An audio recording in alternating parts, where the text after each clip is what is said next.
Good morning प्यारे बच्चों। मैं हूं आपकी एजुकेटर पूर्णिमा और हम करेंगे हिंदी की वर्कशीट नंबर 2। बहुत ही बेहतरीन सी वर्कशीट है आज की। इसको बहुत ध्यान से आप पढ़ेंगे, आपको बहुत अच्छा लगेगा क्योंकि इसमें हरिवंश राय बच्चन जी ने बहुत ही प्यार से जीवन का सार बताया है। ठीक है, आप ध्यान से सुनेंगे ना तो आपको बहुत अच्छा लगेगा सुनने में। ठीक है बच्चों, तो चलो प्यारे बच्चों, आज हम श्री हरिवंश राय बच्चन जी द्वारा रचित कविता जो है रवि की सवारी को समझेंगे। तो बच्चा, आपको पता है हरिवंश राय जी अमिताभ बच्चन जी के पिता थे।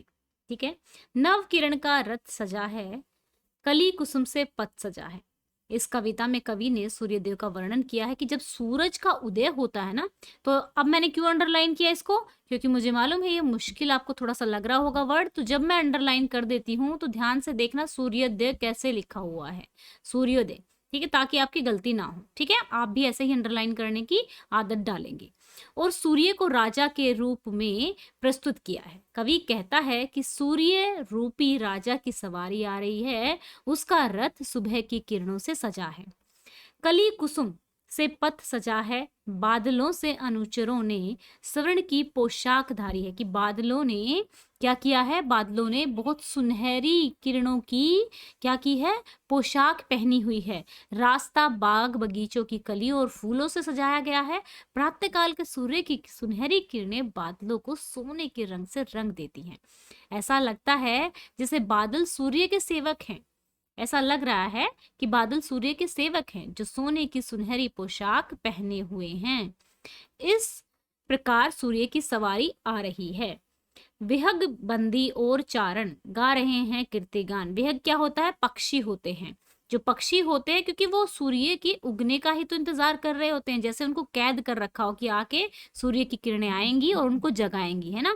इसी प्रकार सूर्य प्रातःकाल जब सूर्योदय होता है तो रात के अंधकार से सभी को क्या मिलती है, मुक्ति मिलती है। तो मुक्ति को ध्यान से देखेंगे, ऐसा लगता है जैसे कोई राजा विजयी होकर अपने रथ पर सवार होकर आया हो और अपने राजा को देखकर उसके पक्षी रूपी बंदी अन्य सेवक उसकी प्रशंसा में गीत गा रहे हो। गाते हैं ना गीत पक्षी। छोड़कर मैदान भागी तारकों की फौज सारी, आ रही रवि की सवारी।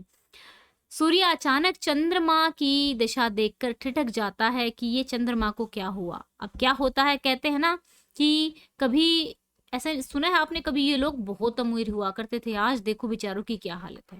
तो जीवन का सत्य यह है कि हर इंसान ना तो हर वक्त गरीब होता है, ना हर वक्त अमीर होता है। हर इंसान के जीवन में ना तो हमेशा सुख होता है और ना ही हमेशा दुख होता है। जैसे दिन और रात होते हैं, ठीक है, वैसे ही हमारा जीवन होता है, कभी सुख कभी दुख। तो जिस तरीके से चंद्रमा के जाने का टाइम आ गया है, उसी तरीके से सूरज के आने का टाइम आ गया है, और फिर शाम होते होते सूर्य के जाने का भी वक्त आ जाएगा। ऐसे ही होता है ना। तो इसीलिए जीवन में कोई भी हमेशा एक जैसा नहीं रहता है। ठीक है, कि रात का राजा चंद्रमा रास्ते में भिखारी बनकर खड़ा है, अर्थात परिवर्तन संसार का अटल सत्य है। जिस प्रकार रात के अंधेरे को सूर्य अपनी किरणों से दूर करता है, उसी प्रकार मनुष्य के जीवन में सुख और दुख का चक्र चलता रहता है। अतः मनुष्य को आने वाली हर परिस्थिति के लिए तैयार रहना चाहिए, इसी में समझदारी है। चाहूं उछलूं विजय कहे, पर ठिठकता देख कर यह रात का राजा खड़ा, राह में बनकर भिखारी आ रही रवि की सवारी। कितना अच्छा लिखते थे ना कवि। मतलब वो किसी एक चीज को के लेके कि भाई सूरज को लेके उन्होंने कितनी अच्छी कविता लिखी है ना। बहुत ही अच्छा लिखा है। तो आप अभी छोटे हो तो जीवन का ज्यादा अभी अनुभव होगा नहीं, लेकिन हमेशा याद रखना मेरी बातों को, जीवन में सुख और दुख दोनों इंपॉर्टेंट होते हैं। दुख भी इंपॉर्टेंट होता है और सुख। सुख हम दुख से ज्यादा, सुख से ज्यादा हमें दुख सिखाकर जाता है। हम बोल्ड बनते हैं, ब्रेव बनते हैं जब हम दुखों का सामना करते हैं। और जब दुख बीत जाता है ना तो बहुत अच्छा लगता है, अरे वाह हम तो इतने स्ट्रोंग है कि हमने ये चीज भी पार कर ली। तो इसलिए हमें दुखी नहीं होना चाहिए, है ना बच्चों। दुखी नहीं होगे ना, हमेशा स्ट्रोंग बने रहोगे। तो चलो अब इसके क्वेश्चन आंसर्स करते हैं। अच्छा, सभी बच्चों को कॉम्बैट के बारे में तो पता ही है ना। सब बच्चों को मालूम है कि कॉम्बैट क्या होता है। आप कॉम्बैट देते हो ना हर संडे को। कॉम्बैट एक क्या होता है, चलो एक सेकंड के लिए मुझे वक्त दे दीजिएगा। कॉम्बैट हमारा एक क्विज होता है, ठीक है, एक टेस्ट होता है, स्कॉलरशिप टेस्ट होता है, जिसमें आप 1 करोड़ रुपीस तक के स्कॉलरशिप जीत सकते हैं। तो इसको 6 से लेके 12th क्लास का कोई भी बच्चा दे सकता है, ठीक है। इसके लिए लिंक जो है वो मैं डिस्क्रिप्शन में डाल रही हूँ। कोड अगर आपसे मांगा जाए तो आप पूर्णिमा 10 कोड डालेंगे।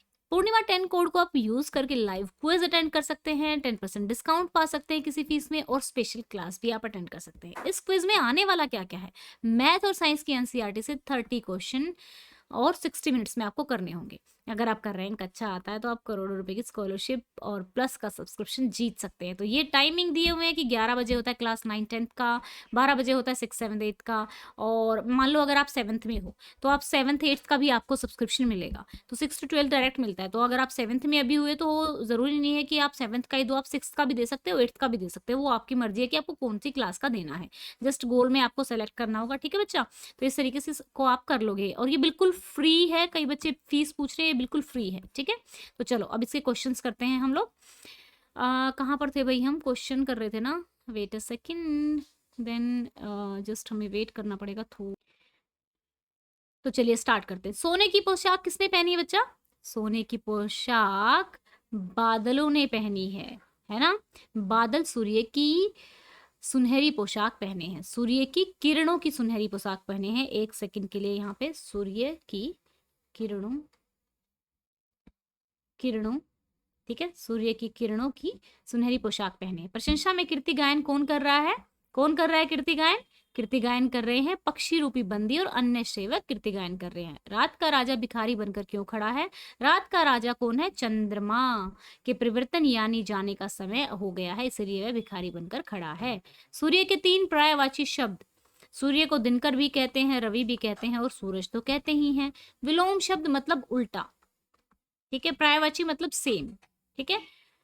रात का दिन हो जाएगा, अंधेरे का उजाला हो जाएगा। सोच कर लिखिए कि यदि सूर्य न होता तो क्या होता। सूर्य न होता तो पृथ्वी पर जीवन नहीं होता। आप कहेंगे ऐसे कैसे? देखो बच्चा, सूर्य की ऊर्जा से ही पौधे क्या करते हैं? भोजन बनाते हैं, और इन पौधों को ही सभी जीव जंतु खाते हैं, है ना। सभी जीव जंतु इन पौधों को ही खाते हैं। अब जैसे हिरन है, हिरन किसको खाएगा? पौधे को खाएगा। इसको कौन खाएगा? शेर खाएगा, ठीक है।